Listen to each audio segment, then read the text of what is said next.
যুগের কসম খেয়ে আল্লাহ রাব্বুল আলামিন বলছেন, আসরের কসম, সময়ের কসম খেয়ে আল্লাহ রাব্বুল আলামিন বলছেন,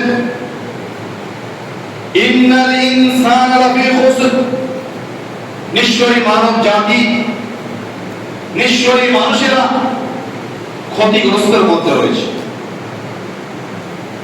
দ্বিতীয় আয়াতে আল্লাহ রাব্বুল আলামিন বলছেন, ইল্লাল্লাযীনা আমানু, কিন্তু সেই ব্যক্তিরা ক্ষতিগ্রস্তের মধ্যে নেই যারা আমার উপর ঈমান নিয়ে এসেছে। ইল্লাল্লাযীনা আমানু, তারা ক্ষতিগ্রস্তের মধ্যে নেই যারা আমার উপর ঈমান নিয়ে এসেছে। ওয়া আমিলুস সালিহাত, আর তারা ক্ষতিগ্রস্তের মধ্যে নেই যারা নেক আমল করেছে। ওয়া তাওয়াসাউ বিস-সাবর ওয়া তাওয়াসাউ বিল হক, আর যারা মানুষকে হক পথের দিকে দাওয়াত দিয়েছে, সঠিক রাস্তা দেখিয়েছে, সঠিক পন্থা দেখিয়েছে, সেই সমস্ত মানুষেরা ক্ষতিগ্রস্তের মধ্যে নেই।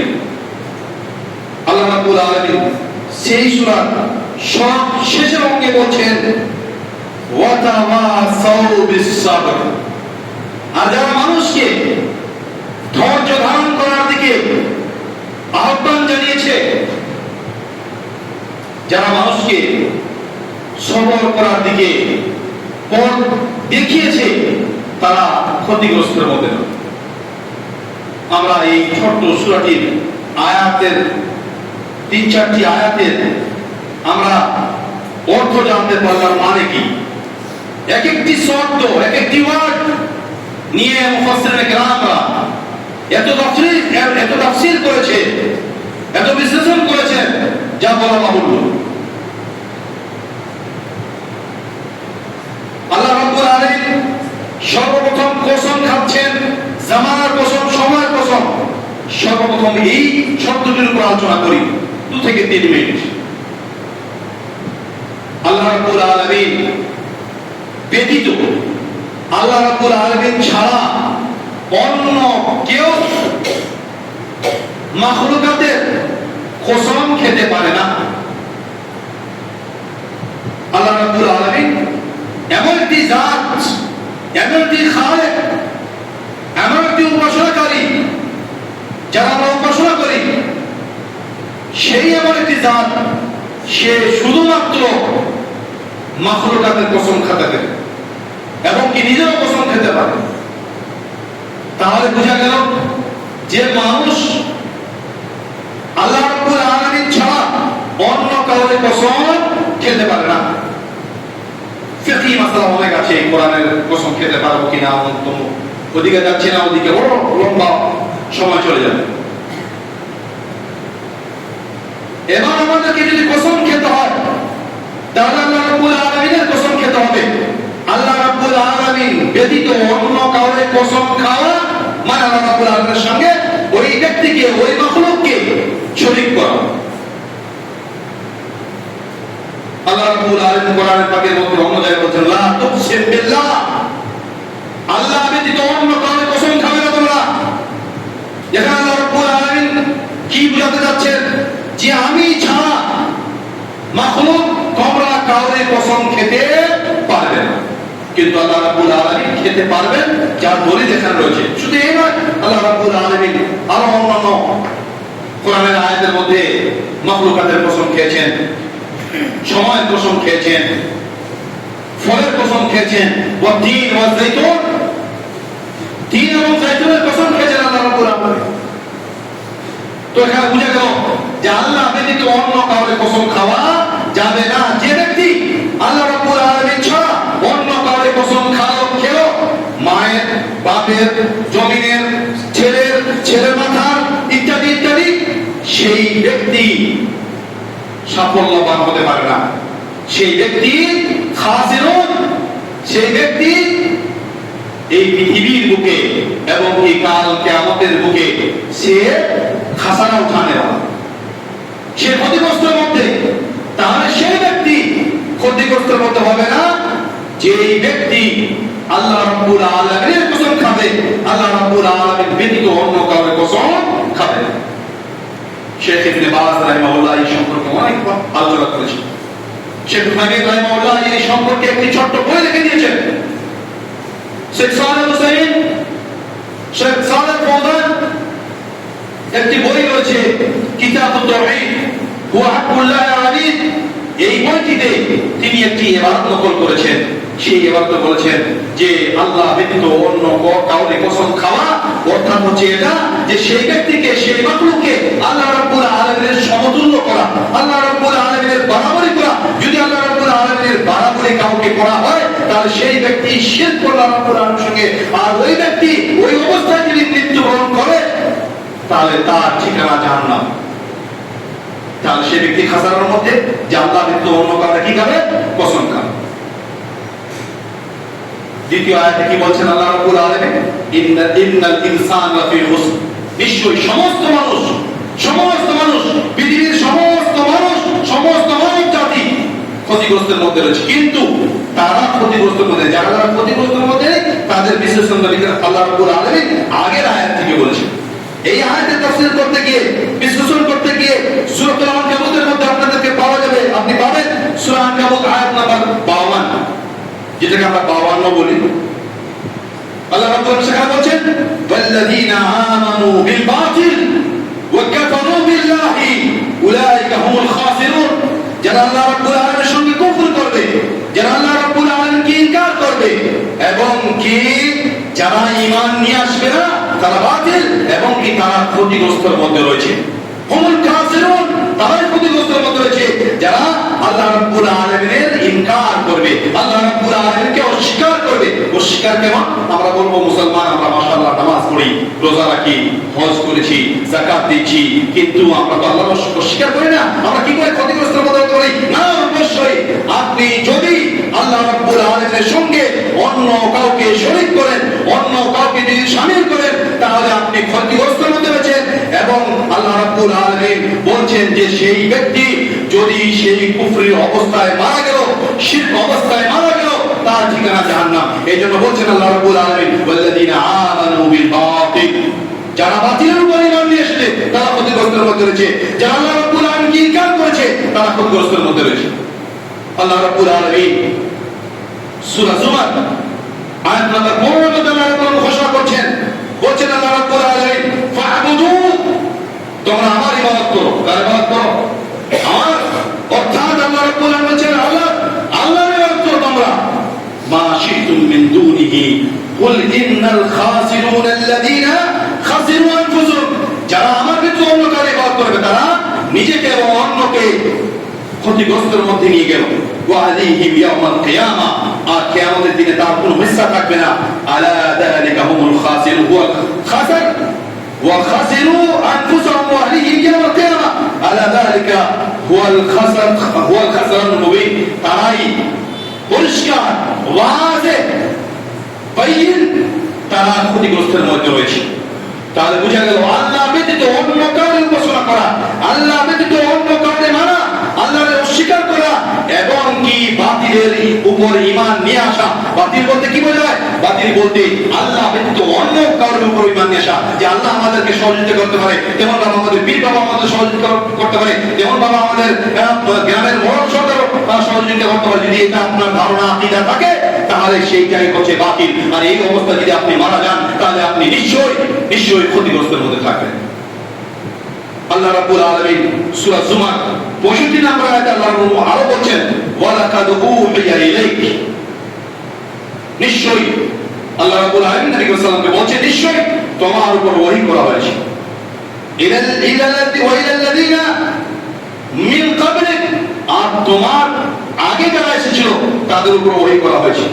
লাইন আশরাকতা, যদি তোমরা কি করো আমার সঙ্গে অন্য কাউকে শরীক করো, লা ইয়াহবাতান্না আমালাক, তাহলে তোমার যতগুলি ভালো কর্ম রয়েছে, যতগুলি তুমি ভালো কাজ করেছো, আমল করেছো, সেই সমস্ত আমল তোমার বাতিল করে দেওয়া হবে, বরবাদ করে দেওয়া হবে। ওয়ালা তাকুনান্না মিনাল খাসিরিন, আর তারা নিশ্চয়ই ক্ষতিগ্রস্তের মধ্যে হবে। যদি আমার আমলকে যদি নষ্ট করা হয় তাহলে আমি কিয়ামতের দিনে ক্ষতিগ্রস্ত হব কিনা? অবশ্যই ক্ষতিগ্রস্ত হব। তাহলে আল্লাহ বলছেন ওয়ালা তাকুনান্না মিনাল খাসিরিন, তারা কি হবে? ক্ষতিগ্রস্তের মধ্যে হবে। আল্লাহ রাব্বুল আলামিন সূরা ফাতির আয়াত নম্বর 39 এর মধ্যে আল্লাহ বলছেন ওয়ালা ইয়াজিদুল ربهم إلا بطا ولا يزيد الكافرين كفرهم إلا خسارا। তারাই ক্ষতিগ্রস্তের মধ্যে রয়েছে যারা আল্লাহ রাব্বুল আলামিনের উপর আল্লাহ রাব্বুল আলামিনকে বেশি বেশি করে ইনকার করছে, এবং কি যারা নিজের রবকে ছেড়ে দিয়ে অন্য রবের কি করছে, উপাসনা করছে। একটি উদাহরণস্বরূপ, আমরা সন্তান হয় না, আমরা অন্য কাছে সন্তান চাই, আমরা অন্য পীরের কাছে সন্তান চাই, অমুক ফকিরের কাছে সন্তান চাই, অমুক ওলামার কাছে সন্তান চাই, অমুক ওলামার কাছে সন্তান চাই। সেই ব্যক্তিকে, সেই আলিমকে, সেই পীরকে যেন আল্লাহ রাব্বুল আলামিনের সমতুল্য করো। আর যেই ব্যক্তি এই আমার আকীদা অবস্থায় যদি মারা যায়, তাহলে সেই ব্যক্তির ঠিকানা আল্লাহ রাব্বুল আলামিন, এবং কি নবী সাল্লাল্লাহু আলাইহি ওয়াসাল্লাম বলেছেন তার ঠিকানা জাহান্নাম। আল্লাহ রাব্বুল আলামিন সূরা নূহ আয়াত নম্বর 24 এর মধ্যে আল্লাহ বলেছেন, ওয়াকাদ আদাল্লু কাসীরা, তারাই সব থেকে বেশি গুমরাহের মধ্যে রয়েছে, ওয়ালা তাজিদু যালিমিনা ইল্লা দালালা, আর এদের থেকে বেশি কেউ বড় জালিম হতে পারে না, গুমরাহ হতে পারে না এদের থেকে বেশি কেউ, যারা আল্লাহ রাব্বুল আলামিনের সঙ্গে অন্য কাউকে শরীক করে, যারা আল্লাহ রাব্বুল আলামিন যে সমস্ত হুকুম দিয়েছেন সেই সমস্ত হুকুমকে অমান্য করে। উদাহরণস্বরূপ আপনাদেরকে বলি, আল্লাহ রাব্বুল আলামিন বলছেন যে তোমরা যদি নজর মারো তাহলে আমার নামে নজর মারবে, আমার জন্য নজর মারবে। যদি কোনো বই, যদি কোনো ওলি, যদি কোনো আউলিয়া, যদি কোনো মৌলবি, যদি কোনো গ্রামের বড় সর্দারের নামে যদি আপনি নজর মারেন, তাহলে সেই নজর শিরক হলো, আর সেই শিরক আপনাকে ওই অবস্থায় মারা গেলে আপনাকে জাহান্নামের মুখে আপনাকে নিয়ে যাবে। আল্লাহ রাব্বুল আলামিন সূরা ইউনূসের মধ্যে বলছেন, ওয়ালা তাকুনান্না মিনাল্লাযীনা কাযযাবু বিআয়াতিল্লাহ, আর সেই ব্যক্তি, সেই মানুষেরা, সেই ইনসানরা ক্ষতিগ্রস্তের মধ্যে রয়েছে। ওয়ালা তাকুনান্না মিনাল্লাযীনা কাযযাবু বিআয়াতিল্লাহ, যারা আল্লাহ রাব্বুল আলামিনের দৃশ্যকে, যারা আল্লাহ রাব্বুল আলামিনের নিশানিকে কি করছে, অমান্য করছে। যারা আল্লাহ রাব্বুল আলামিনের দৃশ্যকে, যারা আল্লাহ রাব্বুল আলামিনের নিশানিকে কি করে, অমান্য করে, ফাতাকুনা মিনাল খাসিরিন, তাই সব থেকে ক্ষতিগ্রস্তের মধ্যে রয়েছে। তাহলে বোঝা গেল কি, আল্লাহ রাব্বুল আলামিন সূরা ইউনূসের আরো অন্যান্য জায়গায় আয়াতে বলেছেন, তাফসীর যদি করতে যায় অনেক আয়াতে আপনি সূরার তাফসীর পাবেন। আল্লাহ রাব্বুল আলামিন এক কথায়, শেখ সালেহ আল উসাইমিন রাহিমাহুল্লাহ এই আয়াতের সংক্ষিপ্ত তাফসীর করতে গিয়ে তিনি বলছেন যে ব্যক্তি আল্লাহ রাব্বুল আলামিনের মাসিয়াত করবে। মাসিয়াত মানে কি? মাসিয়াত শব্দটি হচ্ছে আরবি শব্দ। এই শব্দটির অর্থ যদি আমি বাংলা করতে যাই, হতে পারে আমার বাংলা ভালো না, তবু আমি চেষ্টা করছি। মাসিয়াত শব্দের অর্থ কি হচ্ছে, এটা যে আল্লাহ রাব্বুল আলামিন যে কাজ করতে বারণ করেছে, সেই কাজকে আপনি নেকি বুঝে, নেকি পাওয়ার আশায় সেই কাজকে আপনি করছেন, সেটাই হলো মাসিয়াত, সেটাই হলো মাসিয়াত। তো তিনি বলছেন, যে ব্যক্তি দুনিয়ার বুকে মাসিয়াত করবে, আল্লাহ ব্যতীত, আল্লাহর হুকুম ছাড়া অন্য কোন হুকুম মানবে, যেমন একটি হাদিসে, বিশাল লম্বা হাদিস, বড় হাদিস, বুখারীর হাদিস রয়েছে, সেই হাদিসের একটি অংশ আপনাদেরকে তুলে ধরি। নবী সাল্লাল্লাহু আলাইহি ওয়াসাল্লামের কাছে এক ইহুদি আর এক মুনাফিকের মধ্যে ঝগড়া হয়ে যায়। যখন এই ইহুদি আর মুনাফিক নিজের মধ্যে কম্প্রোমাইজ করতে চায়, তখন বলে না, আপসের মধ্যে কম্প্রোমাইজ চলবে না, চলো। মুনাফিককে বলে, সেই ইহুদি বলে মুনাফিককে, যে চলো মুনাফিক, চলো তুমি নবী সাল্লাল্লাহু আলাইহি ওয়াসাল্লামের কাছে, মুহাম্মদের কাছে, যে সত্য ধর্ম নিয়ে এসেছে দুনিয়ার বুকে, বলছে তার কাছে আমরা আমাদের বিচার দিই, তার কাছে আমরা আমার বিচার দিই। এবার মুনাফিক তো জানে, মুনাফিক জানে যে আমি যদি নবীর কাছে যাই, তাহলে তিনি নিজের বাপকেও চিনবে না, নিজের মাকেও চিনবে না, নিজের মেয়েকেও চিনবে না, নিজের বাচ্চাকেও চিনবে না, নিজের কেউ আত্মীয় কাউকে চিনবে না, সে সঠিক হক ফয়সালা করবে। এই জন্য আমি ওর কাছে যাবো না, মনে মনে সে নিজের মধ্যে, মনের মধ্যে সে আকাঙ্ক্ষা করে নিস না, ওর কাছে যাওয়া যাবে না। চলো, তোমাদের যে বড় বড় রাহিব আছে, রাহিব মানে কি, যারা চার্চের যারা মৌলভী সাহেব, সেই সমস্ত ওলামাদেরকে রাহিব বলা ইহুদিদের, তো তাদের কাছে যাবো, তাদের কাছে আমাদের সেই অবজেকশন করবো, আমরা যেটা নিয়ে ঝগড়া করছি তার সলিউশন তার কাছে নেবো। আমরা দুজনাই ইখতিলাফ হয়ে গেল, ও বলে না নবীর কাছে চলো, এ বলে না চলো তোমার ইহুদির সব থেকে বড় আলেমের কাছে যাবো। দুজনের মধ্যে কম্প্রোমাইজ কি হলো না, চলো বড় কাছে যাবো না, নবীর কাছে যাবো না, ওমর রাদিয়াল্লাহু তাআলার কাছে যাবো। তো এই মুনাফিক মনে করেছিল যে তো নবী তো না, কিন্তু একটু আমাদের মতোই তো একজন লোক, সাধারণ মানুষ, সে তো সাহাবী রাসূল, তো তাকে যদি কিছু এদিক ওদিক পয়সা দিয়ে ঘুষ দিয়ে যদি মানে বিচারটা আমার পক্ষে নেওয়া যায়, তো এই চিন্তাধারা করে সেই মুনাফিক হযরত ওমর রাদিয়াল্লাহু তাআলা আনহুর কাছে গেছেন সেই বিচার নিয়ে, ইহুদি আর মুনাফিক। কিন্তু ইহুদি সেই ঝগড়ার মধ্যে সে সঠিক পথে ছিল। হযরত ওমর রাদিয়াল্লাহু তাআলা আনহু এমন একটি ব্যক্তি ছিলেন, তিনার যদি আপনারা ইতিহাস উঠিয়ে দেখেন, তিনার যদি তারিখ উঠিয়ে দেখেন, তাহলে দেখতে পাবেন যে হযরত ওমর রাদিয়াল্লাহু তাআলা আনহু যেই পথে চলেছে সেই পথ শয়তান ছেড়ে দিতে বাধ্য হয়েছে। শয়তান অন্য রাস্তা নিয়ে চলে গেছে, কিন্তু সেই পথে, যে পথে হযরত ওমর রাদিয়াল্লাহু তাআলা চলেছে, সেই পথে শয়তান আসেনি। হযরত ওমর রাদিয়াল্লাহু তাআলা যখন বিচার দেওয়া হয়, হযরত ওমর রাদিয়াল্লাহু তাআলা বলেছে যে আমার কাছে তোমরা বিচার কেন নিয়ে এসেছো, তখন ফট করে এই উনি বলে দিয়েছে যে দেখো ওমর, তোমার কাছে তো আসার কথা ছিল না, আমি বলেছিলাম যে চলো মুহাম্মদের কাছে আমরা আমাদের বিচার দেব, তো এই বলছে না আপনারা যাওয়া হবে না। যখনই এই কথাটা তোমার রাদিয়াল্লাহু তাআলা আনহু শুনে এবং কি সেই ব্যক্তিকে, সেই মুনাফিককে জিজ্ঞাসা করে এই কি বাস্তব কথা যে এই লোকটি বলছে সেটা কি বাস্তব, সে যখন এই নিজের মাথা হিলিয়েছে, ওমর রাদিয়াল্লাহু তাআলা আনহু নিজের নিয়ম থেকে তলোয়ার বের করে তাকে সেখানেই কাতল করে দিয়েছে। কারণ কি, সেই ব্যক্তি মুরতাদ হয়ে গেছে, নবী সাল্লাল্লাহু আলাইহি ওয়াসাল্লামকে অমান্য করেছে, নবী সাল্লাল্লাহু আলাইহি হুকুমকে মানতে চায়নি, সেই জন্য আমার কাছে এসেছে। এই জন্য এই ব্যক্তি মুরতাদ, আর মুরতাদের হুকুম হচ্ছে তাকে যেখানেই পাবে তুমি সেখানে তাকে তুমি কি করো, কাতল করো।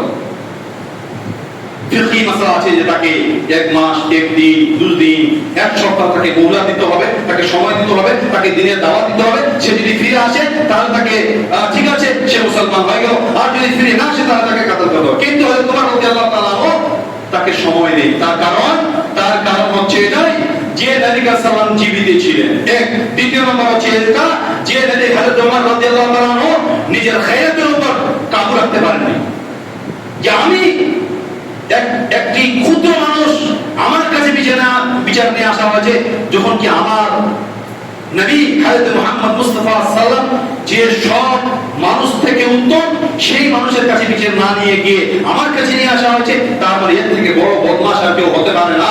এই জন্য হযরত ওমর রাদিয়াল্লাহু তাআলা নিজের উপর কাবু না রাখতে পারে, হযরত ওমর রাদিয়াল্লাহু তাআলা সেই ব্যক্তিকে, সেই মুনাফিককে কাতল করে দিয়েছে। আর নবী সাল্লাল্লাহু আলাইহি ওয়াসাল্লাম তার উপর কোনো কালাম করেনি, কোনো কথা বলেননি, কারণ সে ব্যক্তি মুরতাদ, আর মুরতাদের হুকুম আছে তাকে কাতল করে দেওয়া হবে। এবার এই ঘটনা থেকে, এই লম্বা হাদিস থেকে কি বোঝা গেল? এই লম্বা হাদিস থেকে এটাই বোঝা গেল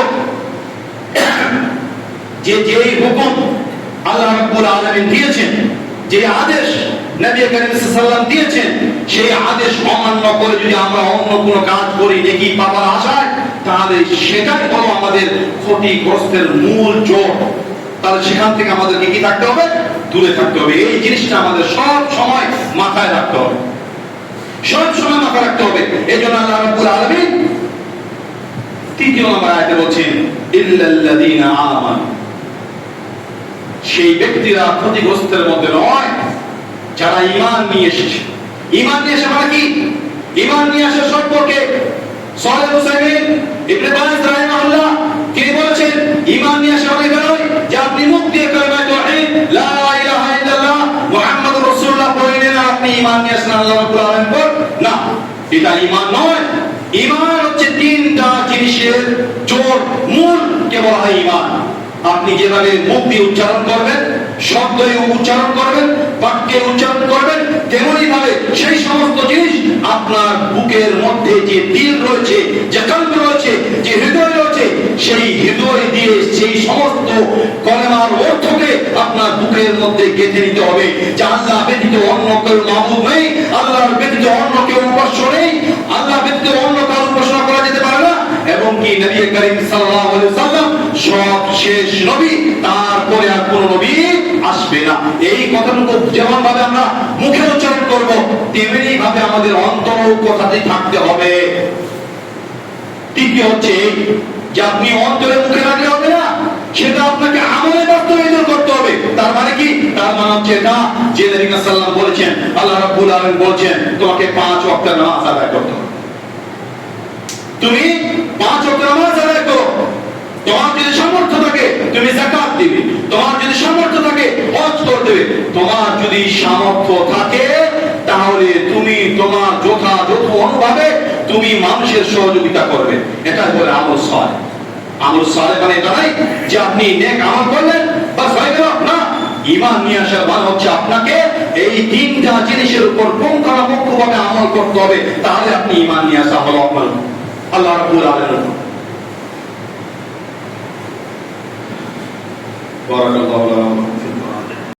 আলোচনা করছিলাম, শেষ পর্যায়ে পৌঁছে গেছি। ওই আয়াতের শেষ দিকে রয়েছে আল্লাহ রাব্বুল বলছেন ওয়া আমিলুস সালিহাত, ঈমান নিয়ে আসবে যারা, তারা ক্ষতিগ্রস্তের মধ্যে থাকবে না, আর যারা নেক আমল করবে। নেক আমল বলতে কি বোঝায়? নেক আমল বলতে আমরা সাধারণভাবে বুঝি নামাজ, রোজা, হজ, যাকাত, মানুষকে কিছু দান খয়রাত করা, এটাই হচ্ছে নেক কাম, এটাই আমল সালেহ আমরা সাধারণভাবে বুঝি। না, এর নাম নেক আমল না। শুধুই যে এই নেক আমল না, নেক আমল হচ্ছে আমল সালেহ। কাকে বলা হয়? আমল সালেহ বলতে বোঝায় যে ইসলাম যেই সমস্ত কাজ থেকে বিরত থাকতে বলেছে সেই সমস্ত কাজ থেকে বিরত থাকা, এবং কি যেই সমস্ত কাজ আমাদেরকে করতে আদেশ দিয়েছে সেই সমস্ত কাজকে নিজের সাধ্য অনুযায়ী করা, আঞ্জাম দেওয়া, এরাই হচ্ছে আমল সালেহ। আপনি রাস্তায় চলছেন, রাস্তার মাঝে একটা বড় গর্ত দেখতে পেয়েছেন, আপনি বুঝতে পারছেন যদি কেউ বাইক বা কোনো সাইকেল যদি রাতের অন্ধকারে যায়, এই গর্তের মধ্যে যদি পড়ে সে হয়তো অ্যাক্সিডেন্ট হতে পারে। আপনার মনে এটা আসলো, আপনি মাটি নিয়ে, কিছু মাটি নিয়ে সেই রাস্তাটি, আপনি সেই খন্দকটি, সেই গর্তটি আপনি বরাবর করে দিয়ে সুন্দর করে দিলেন, রাস্তাটি পরিষ্কার করে দিলেন। এটাই আপনার আমল সালেহ। আপনি কোন মানুষকে দেখছেন অন্যায় কাজ করতে, আপনি মুখ থেকে যদি পারেন তো মুখ থেকে তাকে শব্দ দিয়ে তাকে বারণ করার চেষ্টা করেন, যদি না পারেন হাত দিয়ে টানার চেষ্টা করেন, যদি না পারেন তাহলে কমসে কম অন্তর থেকে তাকে ঘৃণা করেন। এটাই আপনার আমল সালেহ। আপনি রাস্তায় চলছেন, কোন মানুষ আপনার সহযোগিতা চাচ্ছে, যে সহযোগিতা আপনি করতে পারবেন সেই সহযোগিতা করাটা আপনার জন্য আমল সালেহ। আপনি রাস্তায় চলছেন, রাস্তার মধ্যে বড় একটি পাথর রয়েছে, সেই পাথরে অনেকজন মানুষ উজট খেয়ে পড়ে যেতে পারে, সে আহত হতে পারে, সেই পাথর আপনি রাস্তার সেই মাঝখান থেকে সরিয়ে আপনি রাস্তার এক পাশে করে দিলেন। আপনি সাদকা অনুযায়ী আপনি আল্লাহ রাব্বুল আলামিন আপনার নামায় আমলে নেকি লিপিবদ্ধ করবে। এটাই হলো আমল সালেহ। আমল সালেহ মানে এটা নয় যে আপনি নামাজ পড়ছেন না। আমল সালেহ এই কয়েকটি জিনিসের মধ্যে সীমাবদ্ধ হয়।